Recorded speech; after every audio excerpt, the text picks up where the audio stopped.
എല്ലാവർക്കും നമസ്കാരം. ഇന്നത്തെ വീഡിയോയിൽ നമ്മൾ ചർച്ച ചെയ്യുന്നത് ആരാണ് ഹിജഡകൾ എന്നുള്ളതാണ്. ഹിജറ അല്ലെങ്കിൽ ഹിജഡ എന്നുള്ളത് കൊണ്ട് ഉദ്ദേശിക്കുന്നത് ഇന്റർസെക്സ് ആയിട്ടുള്ള അഥവാ ജനിക്കുന്ന സമയത്ത് സ്ത്രീയുടെയും പുരുഷന്റെയും ശാരീരികമായ പ്രത്യേകതകൾ ഒരുപോലെയുള്ള ആളുകളെയാണ്.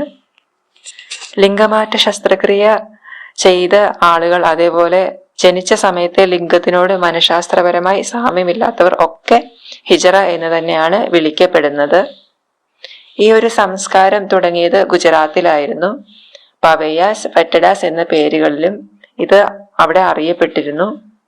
ഇപ്പോ ഇന്ത്യ, ബംഗ്ലാദേശ്, നേപ്പാൾ, പാകിസ്ഥാൻ തുടങ്ങിയ രാജ്യങ്ങളിൽ ഇതിനെ മൂന്നാം ലിംഗമായി നിയമപരമായി അംഗീകരിച്ചിട്ടുണ്ട്. ഇതുണ്ടായത് പുരാതന ഹിന്ദു വിശ്വാസത്തിലാണ്. ഡൽഹി സുൽത്താന്റെയും മുഗൾ ഭരണകൂടത്തിന്റെയും കാലത്താണ് ഇതിന് കൂടുതൽ മാറ്റങ്ങൾ വന്നത്. ഇപ്പോഴത്തെ നൂറ്റാണ്ടിൽ ഒരു പരിവാർ രീതിയാണ് അവർ പിന്തുടരുന്നത്. ഒത്തിരി പേരും സെക്സ് വർക്ക് ചെയ്തും ഭിക്ഷയാചിച്ചുമാണ് ജീവിക്കുന്നത്. അതിൽ പലരും നിർവാണം അഥവാ പുരുഷ ലൈംഗിക അവയവം നീക്കം ചെയ്യുന്നു. ഒരു പരിവാറിനെ നയിക്കുന്നത് നായക്കാണ്. അതിന് കീഴിൽ വരുന്നത് ഗുരുവാണ്. അതിന് കീഴിൽ വരുന്നത് ഗുരുവിന്റെ മക്കളായിട്ടുള്ള ചേലകളാണ്.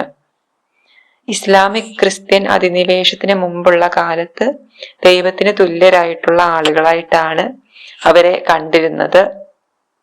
പക്ഷെ ഇസ്ലാമിക് ക്രിസ്ത്യൻ അധിനിവേശത്തെ തുടർന്ന് ഹിജറകളാവുക എന്നുള്ളത് കുറ്റകരമായ ഒരു കാര്യമായി മാറുകയായിരുന്നു. ഹിജഡ എന്ന വാക്കുകൊണ്ട് ഉദ്ദേശിക്കുന്നത് ഈ ഒരു കൾച്ചർ പാലിച്ച് ജീവിക്കുന്നവരെയാണ്. എല്ലാ ട്രാൻസ്ജെൻഡേഴ്സും ഹിജഡകളല്ല. ട്രാൻസ്വുമൺ ആയിട്ടുള്ള കുറെ പേര് ഇതിന് പുറത്ത് സമൂഹത്തില് സാധാരണ ആളുകളെ പോലെ ജോലി ചെയ്ത് ജീവിക്കുന്നവരുണ്ട്. അവരങ്ങനെ ഒരു ആചാരമോ സംസ്കാരമോ ഒന്നും പിന്തുടരുന്നില്ല. അപ്പോ എന്താണ് ഇതിനെക്കുറിച്ചുള്ള നിങ്ങളുടെ അഭിപ്രായം? കമന്റ് ബോക്സിൽ രേഖപ്പെടുത്തുമല്ലോ. അപ്പോൾ അടുത്തൊരു വീഡിയോ ആയിട്ട് വരുന്നവരെ ബൈ.